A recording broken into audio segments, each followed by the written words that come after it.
there's more dishonesty out of the Democratic side of the aisle opposed to Judge Kavanaugh. And I don't like to do Republican versus Democrat, because my view is, I know there's partisan here, and Judicial Watch is nonpartisan, but this is leftist. This is the leftist approach to trying to destroy people they disagree with. They should just say, we don't agree with Judge Kavanaugh, and so we're going to oppose him. But that is never good enough, as they did with Judge Bork and what they attempt to do with Clarence Thomas. They have to destroy them in order to justify their votes against them. So that's what I mean by dishonesty. And to this end, Senator Feinstein made a big show, despite getting this letter reportedly in September from someone who wanted to remain anonymous.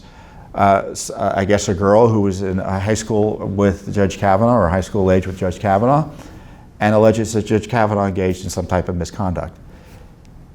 The person wants to remain anonymous, doesn't want to be interviewed. Judge Kavanaugh adamantly denies the allegation. So what's to be done about it? Now, Feinstein received this letter back in the summer. Why didn't she question Judge Kavanaugh about it at the hearings, or even in a closed-door session? And it's this is the reason that people don't want to run for office or seek appointed office, because this is the game that goes on when, and sometimes Republicans pull this as well. It really is blood sport. And Judge Kavanaugh is having his name dragged through the mud based on allegations from high school by one person that, by all accounts yet, hasn't been supported by anyone. And how do you defend yourself against allegations like that from when you're in high school? I was telling one of my colleagues about the Judge Thomas hearings, Clarence Thomas's hearings. And he said, was that before your time? And I had to admit, I'm old enough to remember the Clarence Thomas hearings. I was watching them too. I was here in DC.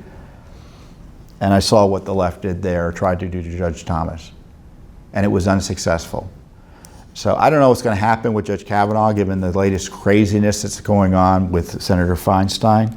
I suspect his nomination will go through.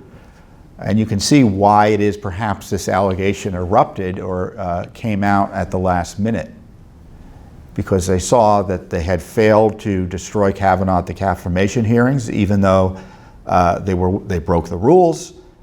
Their leftist allies committed acts of violence and disruption and criminality in the hearings, putting themselves at risk, the police at risk, and innocent bystanders at risk. That didn't work. And Kavanaugh was facing, relatively speaking, in a close Senate where you have just one or two more Republicans than Democrats. He was facing clear sailing. And then boom, this anonymous allegation comes out. It's really terrible stuff, and this is why it's important you let your views be known to your senators as to what should go on with Judge Kavanaugh.